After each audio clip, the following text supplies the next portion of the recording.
Of the ICMM Congress. It is an honor for me to introduce to you our keynote speaker of today, Mrs. Natasha Brown of the International Maritime Organization.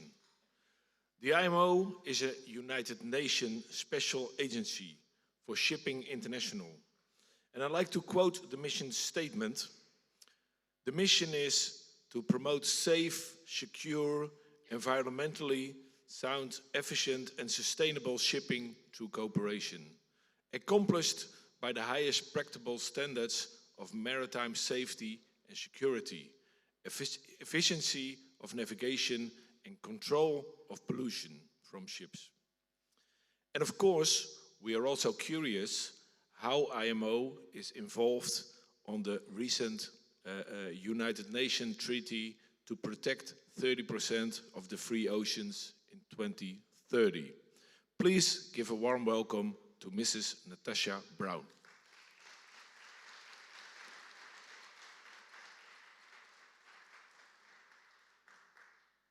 Thank you very much. Hello everybody, good morning. Thank you for this opportunity to be here on behalf of IMO Secretary General Arsenio Dominguez, who's from Panama. He has a great sea story across the different oceans, Atlantic, Pacific.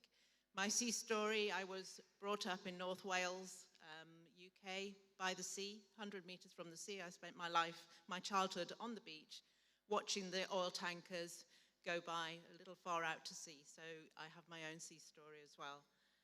So we all share an excitement about the maritime sector, past and present, and the stories that you tell in your museums and that we can tell as an international maritime organization can help in engaging people to be a part of maritime.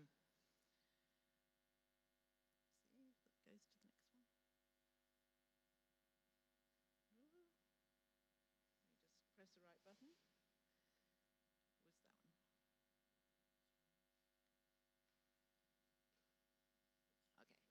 So as Bert said, we are the United Nations Specialized Agency for Shipping. We're responsible for setting the standards for safe, secure and environment-friendly shipping and protecting the oceans. A broader remit is to promote the organization and maritime in general to the wider public and to all our stakeholders, and especially to increase diversity in the sector. As we know, it's still very male-dominated. And we want to engage more with the younger generations. IMO's 176 member states represent the whole range of countries involved in all aspects of shipping, from shipbuilding to crewing to flag and port states. And they all come together at IMO to discuss and develop all aspects of ship regulation. We have around 20 meeting weeks a year where all the delegates come to London to do that. We also have a key remit to go out and support states in implementing IMO regulations. And this is done through a range of different projects, and we go out into the countries, we support the states, we have some really exciting work going on through our Maritime Technology Cooperation Centres funded by the European Union. IMO was established through a convention adopted in Geneva in 1948, and it began work in London in 1959. The current IMO headquarters building on the Albert Embankment in London, just across from the Houses of Parliament, was opened in 1983.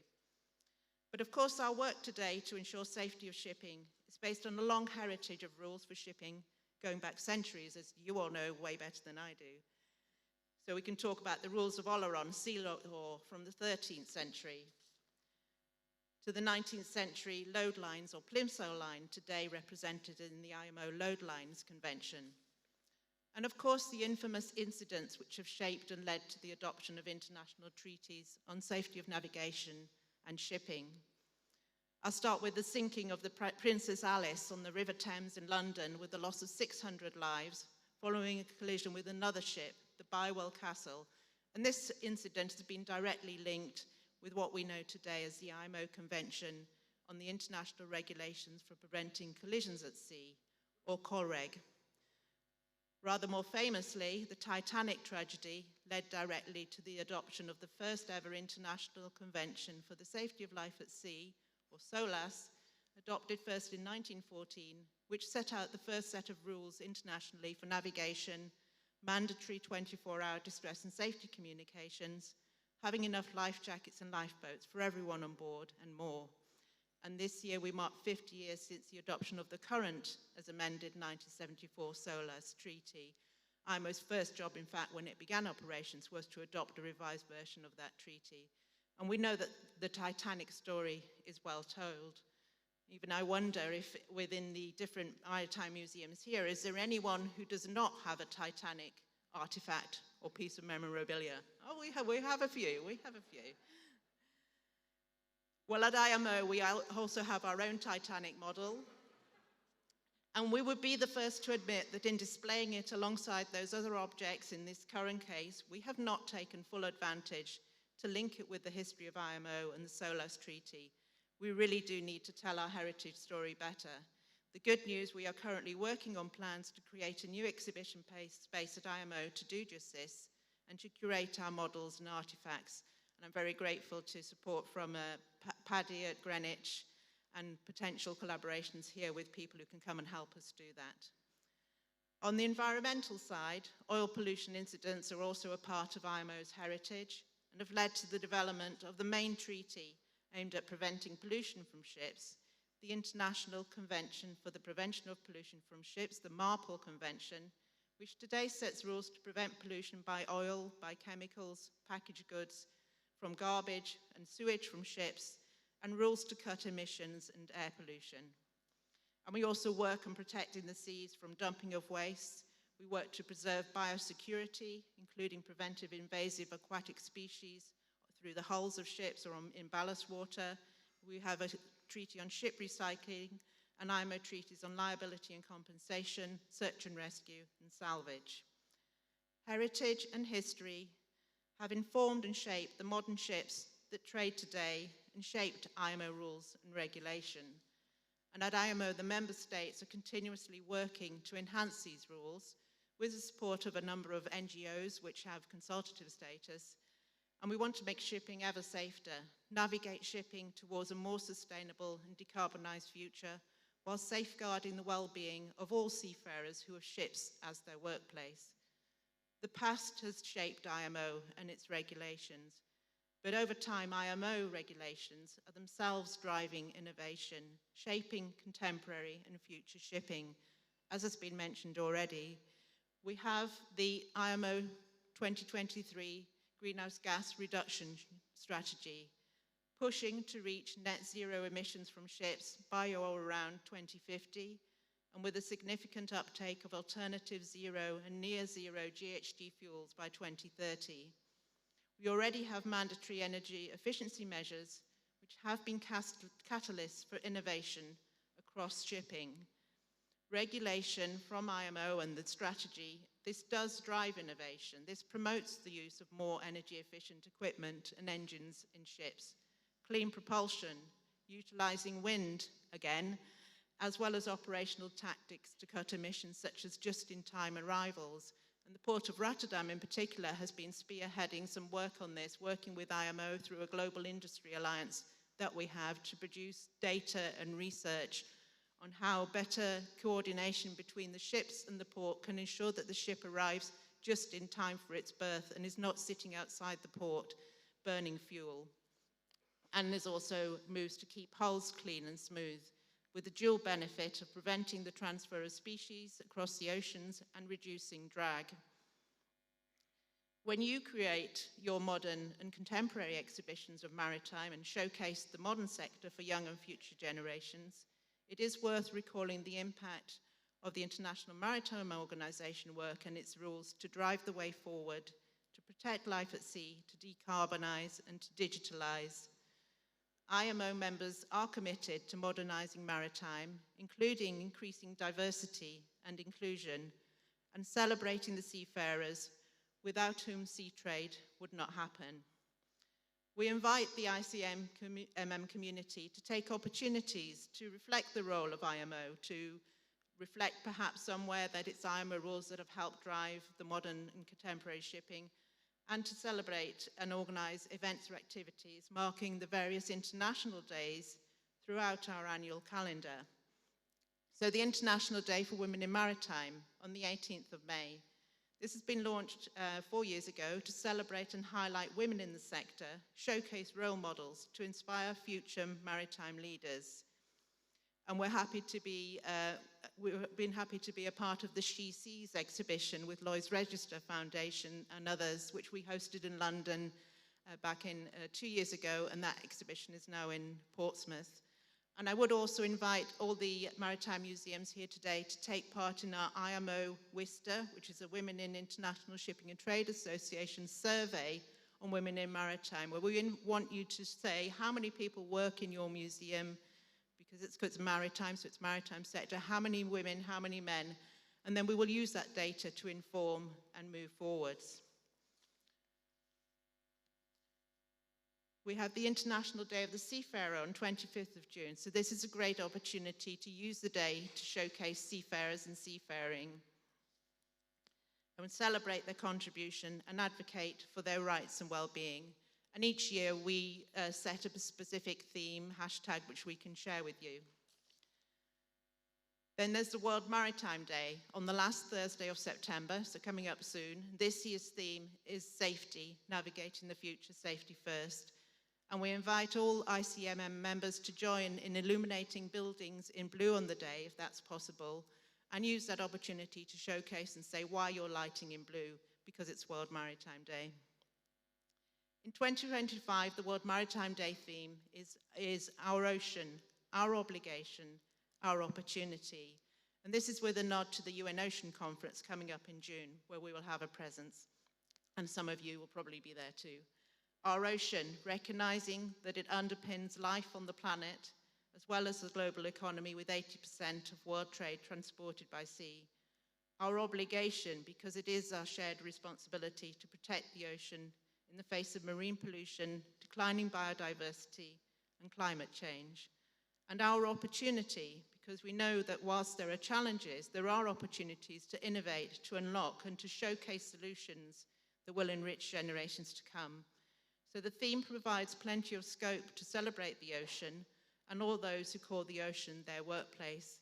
And I know from the session yesterday that there are a number of the museums that are really focusing on looking at how we can celebrate the ocean, the people who work in the ocean, the solutions, the innovation that is going on. And again, we'll share some digital assets that we will create with the theme that you're very welcome to use, and please do get in touch. And perhaps you're from a country which has received assistance from IMO. As I mentioned earlier, we have a number of different projects where we're going out, we're showcasing, we're trialing, we're piloting different solutions.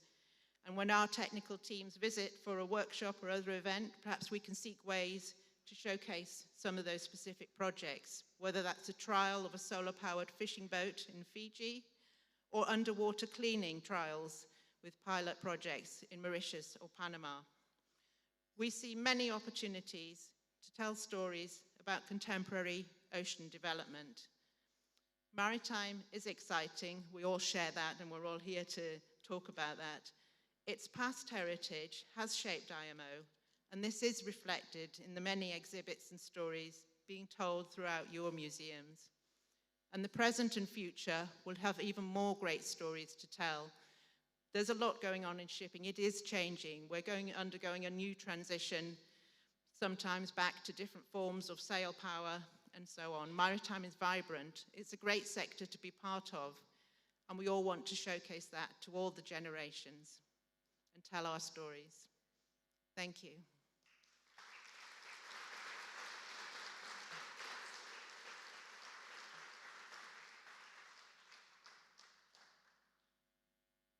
Thank you, Natasha.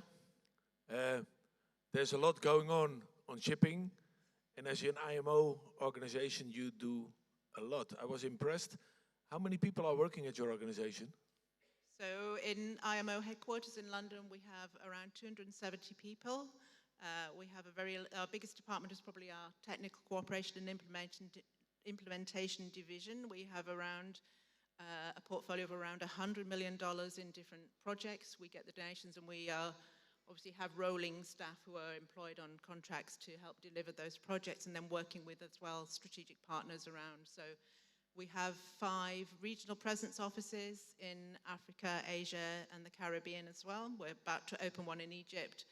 So we also have we run the regional marine protection office in Malta, covering the Mediterranean. So yeah, a small but mighty. Quite big, quite big. Are there some questions from the audience? Then I have one. Ah, Kirsten. Thank you, Bert. Natasha, thank you very, very much. I did not know the extent, the spread of the organization. We're very grateful for that because there's so much overlap between us, and even it's perfect segue from what I just mentioned to everybody this morning about our Lloyd's Register grant. And I'm wondering, what is your funding model? Because we all like to know what everybody's funding model is. Yeah, so that's quite interesting. We have a system which is very different from other UN agencies. I mean, sometimes you hear about UN agencies being underfunded, or, you know, certain countries withdrawing funding for political reasons. But at IMO, the member states are assessed on the basis of the tonnage of ships registered under their flag. So the biggest contributors to the IMO budget are the big flag states like Panama, Liberia, Marshall Islands, and so on. So if you're a very small country that have joined IMO, you might be paying maybe $5,000 a year, and if you're Panama, you're paying $13 million a year. So it is unique in being assessed on the amount of tonnage, and obviously we have to keep track of the tonnage. It changes, ships move between tonnage, so every year they send a letter saying, this is what we have on record as your tonnage this year. Are you happy? And if they say yes, then they have to pay the money. And we have a 99.9% rate of collection, so we're actually quite good. However, having said that, of course, the member states want to cut budgets and make sure that we're giving value for money. So there's a lot of work to improve efficiency.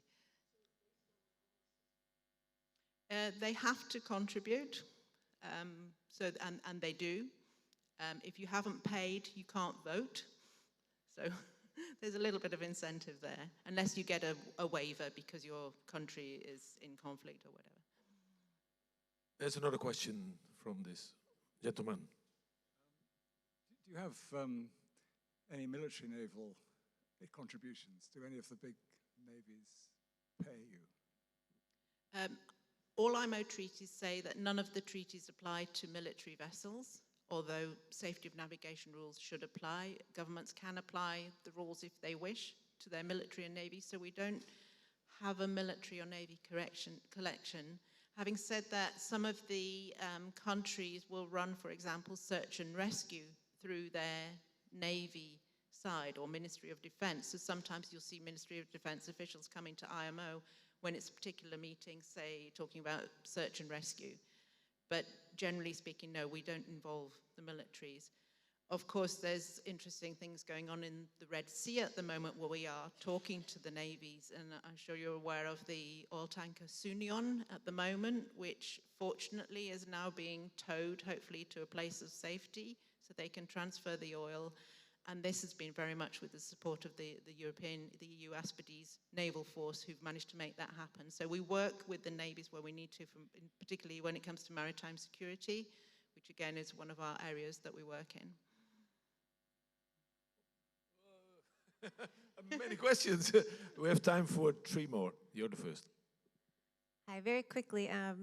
So at Mystic Seaport Museum, we're doing a lot of work on the seafarers with ITF, and we're looking at safety at sea and invasive species because we have a big problem in our river. But from your perspective, as maritime museums with our public platforms, which are the stories or what are the most important things you'd like to have us do to help you reach the public in an effective way?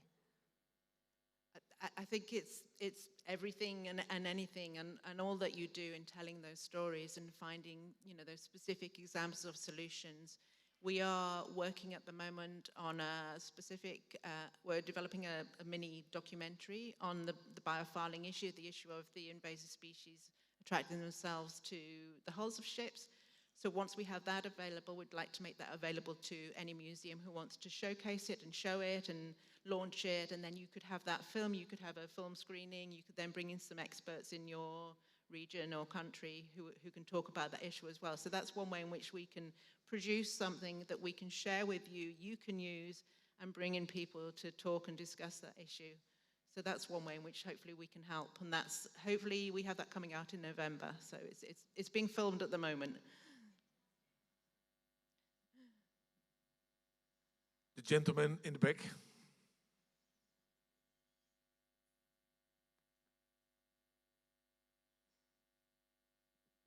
Thank you very much, Natasha. It was a fantastic speech.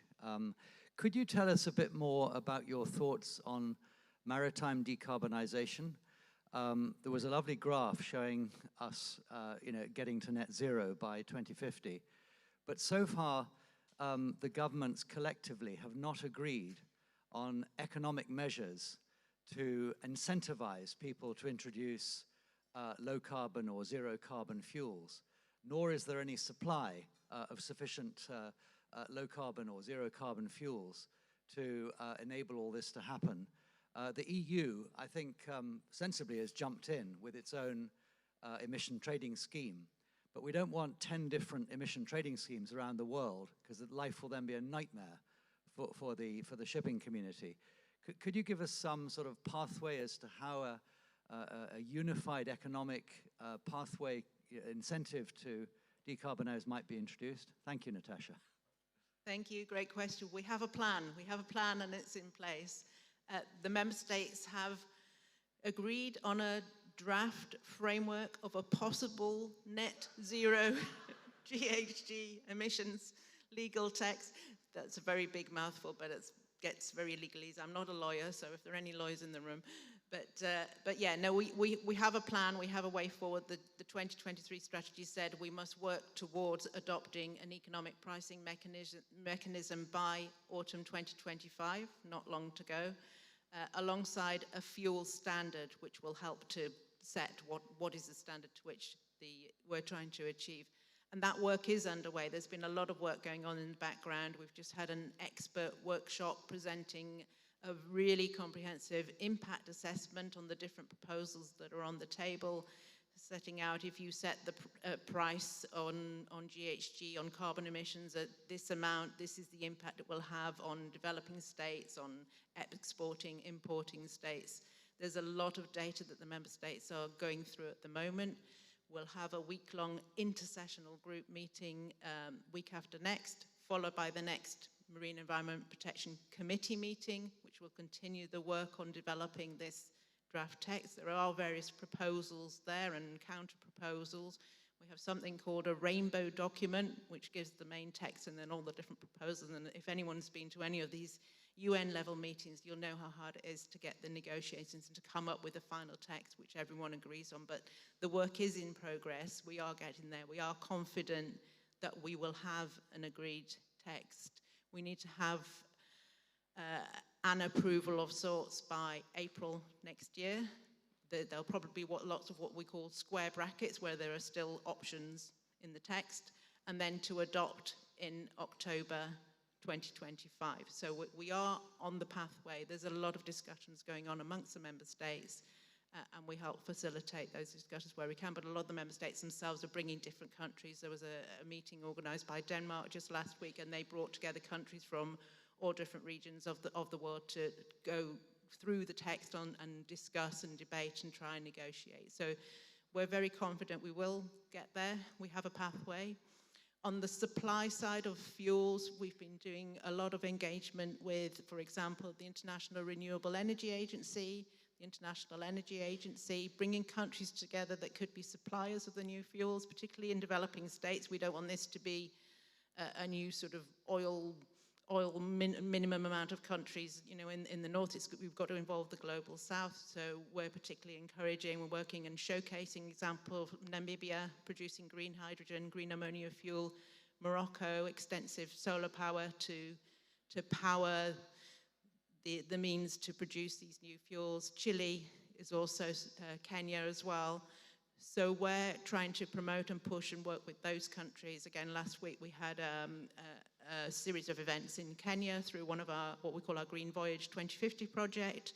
And they were bringing together both the maritime and the energy sector and talking, bringing people together and talk. And there was conversations yesterday in session I attended about museums being a place to convene people, to have the discussions in order to move forward.